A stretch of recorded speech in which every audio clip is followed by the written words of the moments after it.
Time Sport. Résultats, infos, analyse. Toute l'actualité sportive est dans Time Sport tous les jours de 20h à 21h avec Bilal Nelman sur Beurre FM.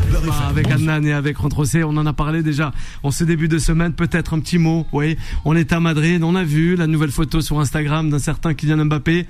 Ouais, là aussi, il y a beaucoup de choses à dire. Rentrocé, selon l'Espagne, ouais, depuis Madrid, la plaine ibérique, ça dit quoi en tout cas? Pour l'instant, l'Espagne reste assez circonflexe par rapport à ce qui est en train de se passer. Alors la première chose, effectivement, c'est que le manque de déclaration du Real Madrid, mais c'est tout à fait normal. Tu as fait référence effectivement à la photo pendant l'entraînement où effectivement le Real Madrid a plutôt communiqué sur les images pour montrer que il avait confiance dans son joueur. Maintenant, il faut quand même attendre voir les développements dans les prochains jours, dans les prochaines semaines. N'oublions pas aujourd'hui que le nom de Kylian Mbappé n'apparaît pas encore, n'a pas été encore communiqué officiellement à l'intéressé, comme quoi il y aurait une investigation qui serait ouverte à son encontre.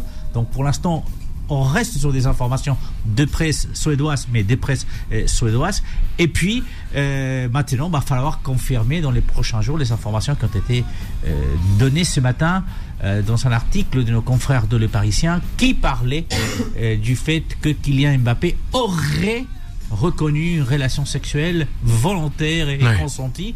Mais ces informations, encore une fois, n'ont pas été ni affirmées ni démenties par l'avocat de Kylian Mbappé. Donc, attendons voir encore quelques jours comment ça va se passer.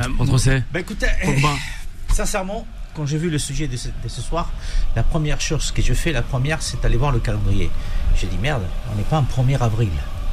La deuxième chose que j'ai fait, c'est je me suis dit attends, Pogba, mais le mec il joue encore. Je suis allé voir ses statistiques et Benji a tout à fait raison. Alors, le mec en 2022-2023 joue 10 matchs. En 2023-2024, 2 matchs. 2024-2025, aucun match.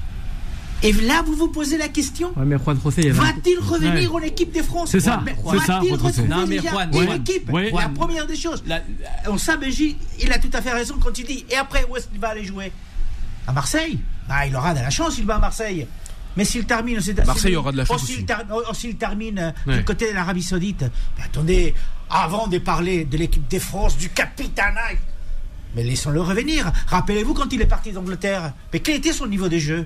C'était pas non plus terrible. Alors, il avait une hygiène de vie. Non, mais il n'y a pas que 3 saisons qu'il n'est pas du tout à un niveau d'équipe de France. Ouais, mais maintenant alors on veut faire peut-être le retour parce que Griezmann est parti, parce que Mbappé est absent pour l'instant. Écoutez, je suis désolé, Juan, mais il y avait un historique. Absurde, à mon avis.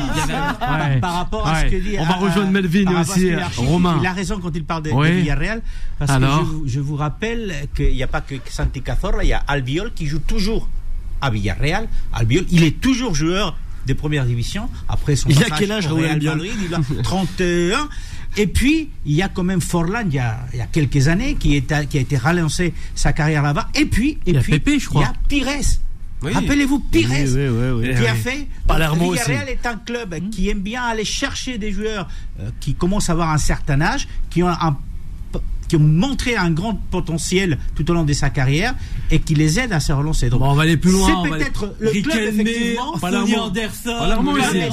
peut-être le club, effectivement. Je suis d'accord avec Achille, il pourrait retrouver l'envie de jouer au football et avoir les minutes dont il a besoin. Je ne sais pas s'il a laissé pour le tour. Certainement, c'est quand même l'un des joueurs qui est là depuis 116 ans. C'est l'un des plus anciens joueurs de l'effectif actuel. Mais ce qui est vrai, c'est que quand tu regardes ce qui est cette saison, tu peux te poser la question.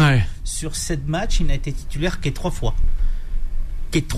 Il a été même un match où il n'a été même pas appelé pour être parmi l'effectif. Donc là, effectivement, il y a un problème. Il a été sanctionné, c'est vrai. Il a été blessé lors d'un autre match.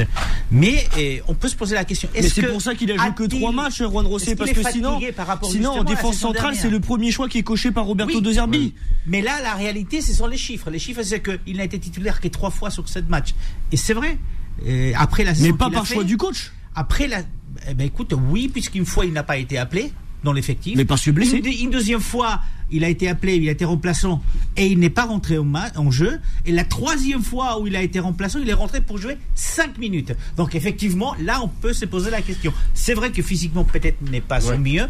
Peut-être que la excellence, et tu l'as dit, saison dernière, il est en train de la payer en quelque sorte aujourd'hui. En tout cas, c'est vrai que les joueurs, on ne s'attend pas, mais ils sont aussi soumis à des cycles. Et parfois, peut-être aussi le capitana, je ne le pense pas sincèrement, mais parfois, effectivement, on peut avoir des régimes, des baisses de régime, ce qui est en train de lui arriver.